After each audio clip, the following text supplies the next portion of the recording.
Bien, pues empezamos a daros esta pequeña breve introducción sobre principios de planificación en implantología. Básicamente la implantología es una técnica quirúrgica que va, y protésica, ¿no? Un tratamiento odontológico al fin y al cabo, que va buscando tratar estas secuelas, el edentulismo. Una de las cosas que tienes que tener muy claro es que la implantología es un tratamiento guiado protésicamente. Por mucho que sea importante la asepsia, por mucho que sea importante el manejo quirúrgico, por mucho que sea importante todo, el punto final es que este paciente que ha perdido un diente vuelva a tener un diente. Y ese diente no va a ser un diente natural, sino va a ser un diente protésico. Por lo tanto, la implantología siempre, sea cual sea el enfoque que hagamos, va a ser un tratamiento protésicamente dirigido. Por eso es fundamental que el conocimiento de prótesis de vuestros dentistas, odontólogos, estomatólogos que trabajen con vosotros sean importantes. Y por eso también es importante que vuestros conocimientos protésicos también sean lo más altos posible. Esto es un equipo. De nada sirve que alguien sepa muchísimo y nadie, y a lo mejor el ayudante, sepa nada, o al contrario, porque después la media no es tan fácil de hacer. Tú puedes hacer una cirugía maravillosa, tú puedes hacer un tratamiento maravilloso, si tu auxiliar no sabe muchas cosas, puede meter la pata. O al contrario, de nada para una auxiliar fantásticamente formada, que lo tenga todo perfectamente bien, si el profesional después, o el odontólogo, no le saca partido a toda esa formación. Con lo cual esto es un equipo en el cual todos tienen que estar al máximo nivel. Los escalones generalmente no se hace media, sino que tiran hacia abajo de todo el equipo. Vale. Dicho esto, cuando hablemos, yo evidentemente voy a centrar sobre todo en la parte quirúrgica, cuando hablamos de tratamiento de implante o de implantología, siempre tiene un punto primero que vais a ver que es estudio y planificación. Y eso es fundamental. En ese punto vosotros sois muy importantes porque vais a ayudar en la parte instrumental de ese estudio de planificación, ¿vale? Pero no solamente hay que saber lo que hay que hacer, que eso ya cada clínica pues tiene que tener sus protocolos, sino saber por qué se hace, cuál es el objetivo, saber de un poquito más. En ese estudio de planificación hay varias partes. La primera siempre va a ser una historia clínica detallada, que tengáis un buen control y una buena conocimiento de todos los aspectos que el paciente ya os traslada, porque pueden tener influencia en su tratamiento, datos de filiación, antecedentes personales y familiares, tratamientos médicos y alergias conocidas, tiempo transcurrido desde su última visita al dentista, os puede dar una idea de cómo es ese tipo de paciente, si un paciente cumplidor, no es cumplidor. El motivo de consulta y sus experiencias odontológicas previas, esto también es un punto muy importante, qué es lo que al paciente le interesa, qué es lo que viene buscando, y sobre todo, qué opinión tiene de vosotros, aunque no sea por vuestra parte, pero sí de otros dentistas, de otras clínicas a las que haya ido. Podéis hacer una idea importante. Si hay dolor, si hay infección, si hay alguna sintomatología local, esto también es importante para la hora de enfocar el tratamiento. También un motivo muy importante es por qué ha perdido los dientes o por qué los va a perder. Muchas veces los pacientes ya conocen la implantología y van buscando ponerse digamos la tirita cuando saben que ya irremediablemente un diente se va a perder. El motivo de esa exodoncia es importantísimo, es crítico porque influye bastante en el enfoque y en el pronóstico del tratamiento. Y las experiencias con prótesis dentarias previas y su grado de comodidad. Esto también es muy importante porque en función de dónde venga el paciente, sabed dónde podemos llegar. No es lo mismo un paciente que lleve una prótesis completa y que vayáis a ofrecerle un tratamiento de implantología que un paciente que tiene su dentadura normal, dentadura natural. Entonces, primera idea fundamental, un diente no es un implante, ni un implante es un diente. Esto ya estamos hartos de escucharlo. Estos son como tus dientes. Digo, no, como tu diente no hay nada. Y esa frase habría que prohibirla y meter en la cárcel que lo dijera. Por dos cuestiones. Primero, porque es mentira. Y segundo, porque menosprecia una joya de la biología que es el diente. Que parece que no, pero puede estar perfectamente al mismo nivel evolutivo o más que un riñón, o que un corazón o que un pulmón. Entonces, por esas dos cuestiones, un diente no es igual que una prótesis dental, y hay que saber muy bien de dónde viene el paciente. Realmente es mucho más difícil un paciente que viene de su dentadura natural a tratamiento de implantología. Bien, todos estos aspectos os va a hacer digamos, tener una idea del paciente al que os vais a enfrentar y al que tenéis que dar vuestro trato y digamos, vuestros servicios.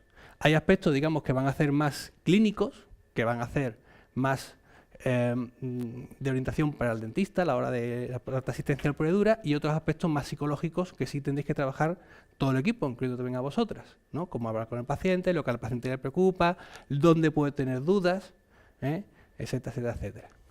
Vale. Bien. Aparte de esa primera anamnesis, que ya os digo fundamental en todo acto odontológico o médico, tenemos la exploración estomatológica, que van a tener dos puntos, dos partes. Siempre una exploración extraoral, en la cual nos vamos a centrar en su perfil, en su frente, en la estética facial. También no tenemos que olvidar nunca la parte médica, de las adenopatías, de cualquier tipo de aspecto que podamos identificar que pueda ser patológico. Yo, cuando un paciente aparece y se le ponen implantes y al lado aparece un cáncer, y esos casos existen, pues eso es que tiene de la oreja. Bueno, de la oreja hay alguna cosa más, pero exactamente igual si hay aquí un lunar que pueda ser un melanoma o cualquier otro tipo de lesión. Ni vemos el diente, ni vemos la boca, vemos toda esta zona y hay que explorarla. Se tarda 3 segundos, 30. Después hay que hacer una exploración intraoral. Hay que evaluar la línea de sonrisa, hay que ver las mucosas por todas partes, hay que ver la apertura bucal. Ojo con la apertura bucal, que hay muchas de sorpresas cuando vamos a colocar un implante en un sector posterior y no entra, con el paciente anestesiado, el colgajo abierto y todo ya preparado. Y esto es muy fácil, incluso se puede coger y hacer la prueba, que tampoco pasa nada. Medir la altura de la apertura que hay, y si esa apertura no coincide, pues oye, tenéis que saber que tenéis esa limitación. Exploración dental y exploración de los procesos alveolares. Aquí yo siempre incido mucho que estamos muy acostumbrados, o a veces se le da en esta cultura que tenemos de la imagen, a la inspección, a verlas, o cuando el dentista o el director de la clínica pues no tiene mucho tiempo, a delegarnos la imagen, la foto. Yo sé que tengo un protocolo fotográfico maravilloso y con ese protocolo fotográfico pues yo ya salgo de todo. Hay que palpar, hay que tocar. Hay cierta información que si tú lo tocas, la tienes. Y si no tocas, no la tienes. Entonces yo sigo pensando que evidentemente las cadenas ganglionares, las mucosas, los aspectos musculares, todos esos aspectos, sin ser críticos, sí son muy importantes. Al paciente hay que verle, no solamente su archivo fotográfico. El estudio de modelos también es importante.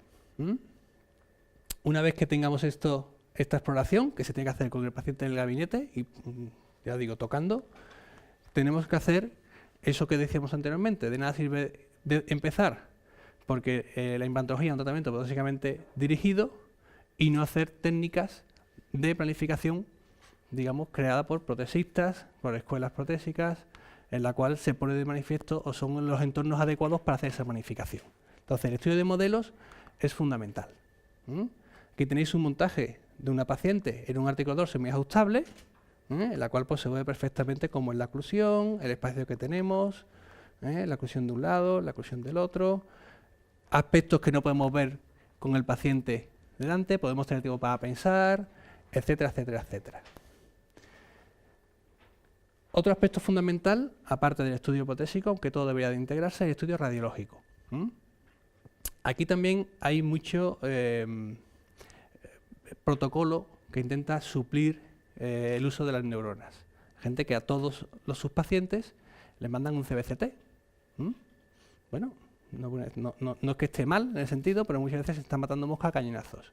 Y lo que sí es fundamental, ya veremos en las siguientes charlas, es que el hacer un protocolo muy importante, muy amplio, no debe de eliminar nunca el usar la cabeza. El saber la anatomía clínica y el saber la anatomía radiológica. Muchas personas piensan que el CBCT te va a decir todo lo que tienes que saber de la anatomía radiológica sin pensar, porque es muy visual. Y no es tan así. Tú tienes que saber manejar perfectamente lo que estás teniendo. Si tú no sabes radiología, posiblemente un CBCT, por muy fácil que sea, o por muy evidente que tú piensas que sea, se te van a escapar cosas. O puede hacer erróneos, o puede hacer diagnósticos erróneos. Por ejemplo, hay publicaciones en las cuales cuando hay un implante, o hay un elemento metálico, un hueso de 0,8 milímetros no se va a ver.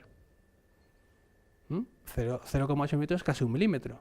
Es la diferencia entre tener un implante con esas espiras expuestas o tenerla con 1 milímetro de hueso, que es suficiente para tener estabilidad de los tejidos blandos. Eso en un CBCT, por ejemplo, no se puede ver, porque se anula. Quitas el implante y el hueso se ve. Hay publicaciones que lo demuestran. Si tú haces una planificación solo con tu CBCT, pues puedes minusvalorar la cantidad de hueso. Y eso es algo que lo vemos muchas veces. Piensas que tienes una cantidad de hueso determinada y tienes un poquito más. Si tú haces exploraciones, sondajes, palpaciones, etcétera, esta capacidad lo minimizas. Pero básicamente se basa un poco todo en pensar con la cabeza. ¿Cuál va a ser el estudio radiológico básico? El básico va a ser una automatomografía. Por mucho que os digan, el estudio básico para colocar un implante no es un CBCT. Al menos, hasta que el CBCT tenga la misma radiación que una automatomografía. Ahora mismo creo que está por 3-4 veces. Pero cada vez eso hay que revisarlo, porque avanza la tecnología, pero ahora sabéis que los CBCT que hay, no, porque como tienen que servir también para endodoncia, tienen que tener una capacidad y una calidad mucho menor. Y lo que hace unos años era un CBCT bueno, ahora mismo solo vale para cirugía. Y van a CBCTs que tienen una mayor radiación porque tienen que tener una mayor calidad. Antes un CBCT adecuado cogía esta zona, ahora tiene que coger para planificación de ortognática, para ver el ATM, etcétera, casi todo el macizo facial. Si vamos a aplicar estos protocolos de forma indiscriminada, ahí estamos metiendo la pata. Para colocar un implante en esta zona, el estudio radiológico no debe de coger, por ejemplo, los cóndilos, no es necesario. Con lo cual, cuidado con los protocolos tan maximalistas. Primero, no son tan buenos como pueda parecer. Y segundo, si evitan que usemos las neuronas, nos podemos meter en un lío y podemos meter la pata. Con lo cual, el estudio radiológico básico es una autopantomografía que, complementada con la exploración y la palpación y la imagen, puede ser suficiente para colocar un implante siempre que haya un margen de seguridad adecuado y siempre que no haya estructuras nobles cercanas, y además te va a dar una idea fundamental, porque todo dentista, y lo veréis con vuestros jefes, vamos a decirlo así, o vuestros directores, cuando hay una ortopantomografía, ¿qué hacen? ¿O qué deberían hacer? Mirar en el negatoscopio y ver absolutamente todas las estructuras. Es una visión general muy rápida, en la cual tú, si te paras un segundito, ves muchas alteraciones. Eso no se puede hacer con un CBCT.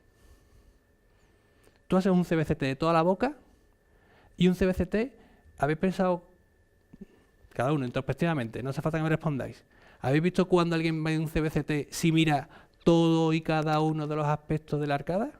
¿Qué suele hacer? Se va a la zona en la que tiene que colocar el implante. El resto no existe. ¿Y si hay algo y se nos pasa? Eso tampoco debería ocurrir. Por lo tanto, la ortopantomografía, aunque después necesite un CBCT, siempre debería de hacerse. Porque a veces no te hace falta un CBCT y porque es una manera rápida de tener toda esa información general. Y somos agentes de salud. No puede venir un paciente con un cáncer aquí y como tú estás haciendo la carie aquí, se te escape. Exactamente igual. ¿Vale? Es una prueba básica para la evaluación de la zona déntula. Después hay otras, aquí podéis ver, como de una tacada vemos todos estos, y si hay aquí un quiste residual, aquí hay alguna otra lesión, la podemos ver perfectamente. Hay otras radiologías convencionales que también son útiles, la radiografía periapical, sobre todo es la nitidez y la capacidad de medir, no tiene la magnificación que tiene la ortopantomografía. También hay otras técnicas que se han dejado un poco en desuso, pero que también son bastante útiles, ¿no? Por ejemplo, la radiografía lateral de cráneo, para ver, por ejemplo, lo que sea la relación entre los maxilares en una clase, en un detentado completo. También se observan los perfiles blandos, puede darte una idea también, o puede complementar los aspectos fotográficos con los radiográficos. Sí es verdad que hoy en día esto pues, se ha mejorado bastante con el uso del ordenador. Evidentemente, con la tomografía computerizada, tiene un alto poder de resolución, te da información tridimensional y te abre la puerta a hacer una gran cantidad de prótesis digital. El inconveniente, el coste y que siempre debe estar justificado. Bueno, Aquí podéis ver lo que viene a ser un corte guía de un CBCT. Hay que saber las dos versiones. Hay que saber leer un tag o un ATC cuando te viene impresa en las placas y también saber utilizarla cuando está en un ordenador, que hay varios software. Aquí se identifican los cortes que vamos a trabajar y hay que saber buscarlo e interpretarlo. Veis la altura, la anchura y da una información tridimensional, pero que, siendo importante, no es la piedra fundamental de la implantología. La piedra fundamental es todo. La parte protésica, la parte estética, la parte funcional. Evidentemente, hace falta hueso para que el implante se integre y hay que ver esa disponibilidad ósea. Vale. Fijaos que el estudio fotográfico va al final. Porque lo que no puede ser es que esto nos impida ver, ¿no?, el resto de la planificación. Gente que empieza con la orto y con las fotografías. Esto tampoco se me ha de permitir. Fotografías de frente, seria, con sonrisa, de perfil. Fotografías intraorales, donde se puede ver perfectamente el color de los tejidos, el biotipo gingival, la higiene del paciente, todos aquellos aspectos que tenemos que valorar también para la planificación en implantología. Fotos de arcada superior e inferior. Aquí podéis ver el defecto que hay en tejidos blandos. Hay que ver si ese defecto también se reproduce en los tejidos duros.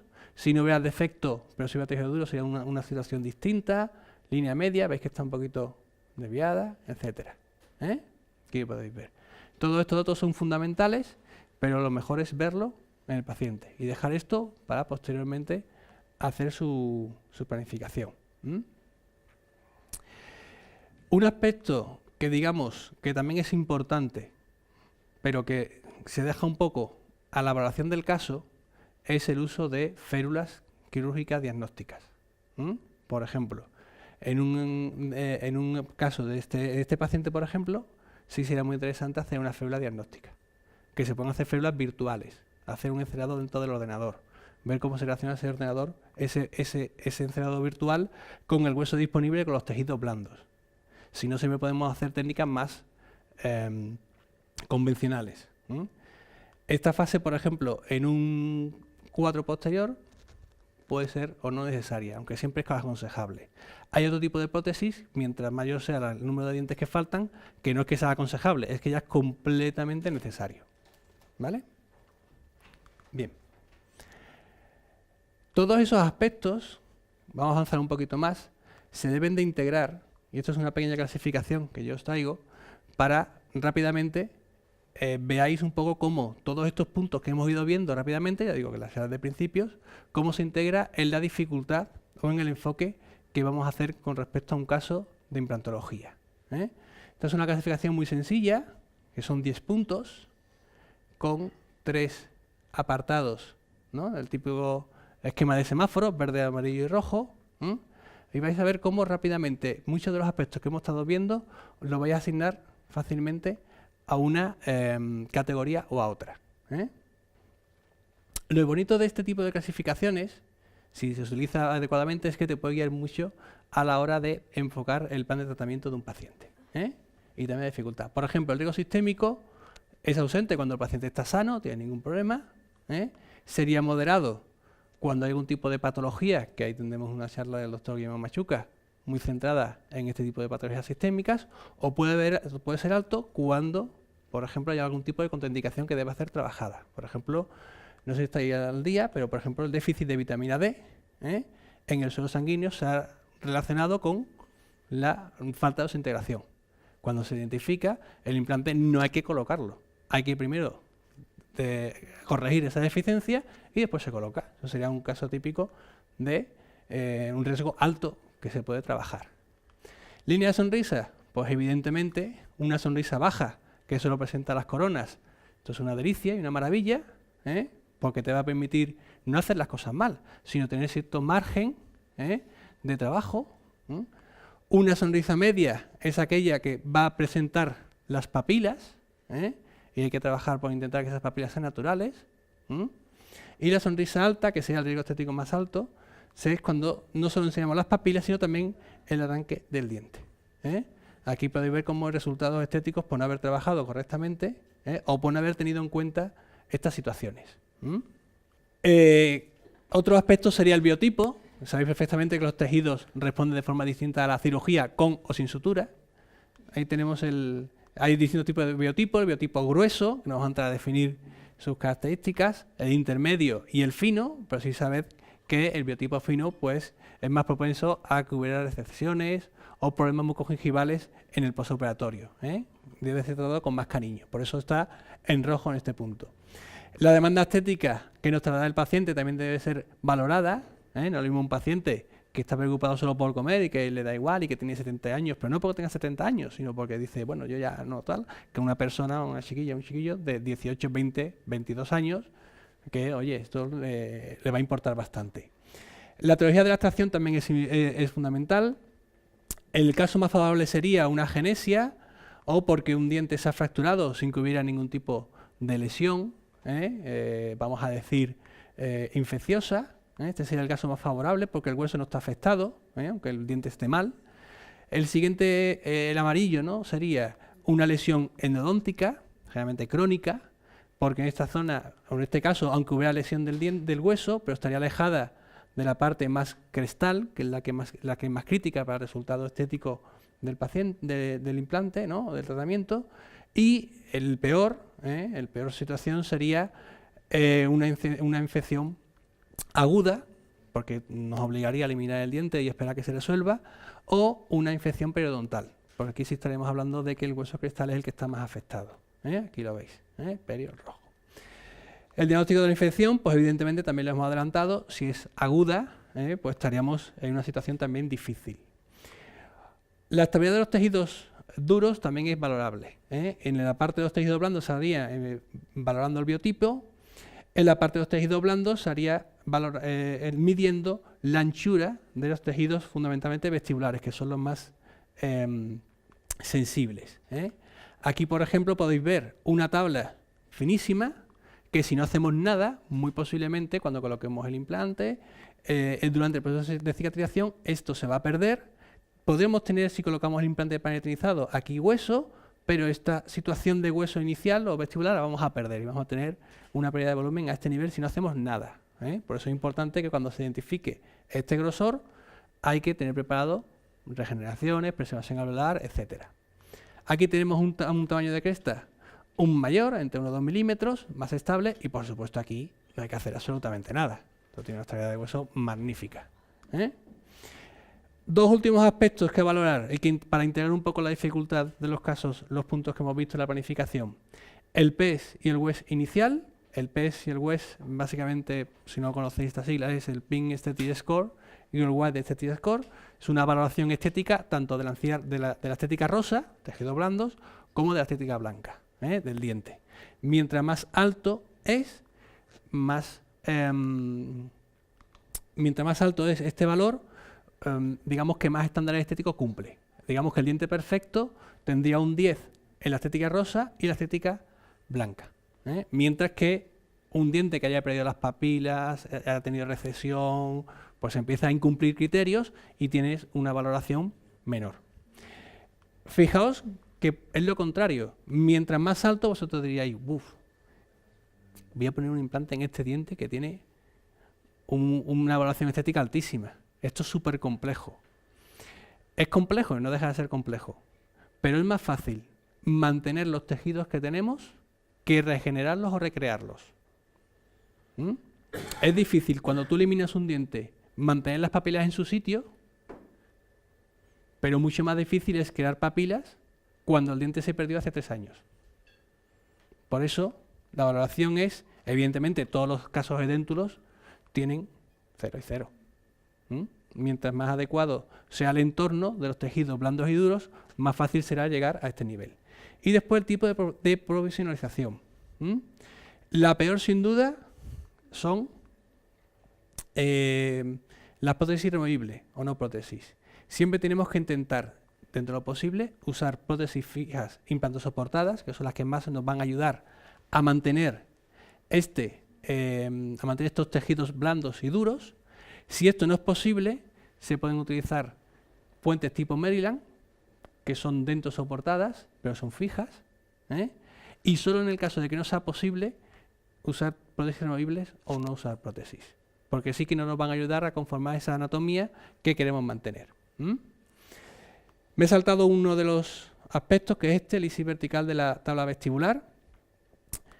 Cuando se refiere más o menos a esta situación, cuando esta pérdida de hueso es menor a 3 milímetros, se podrían colocar implantes de forma inmediata y sin hacer grandes cirugías a este nivel.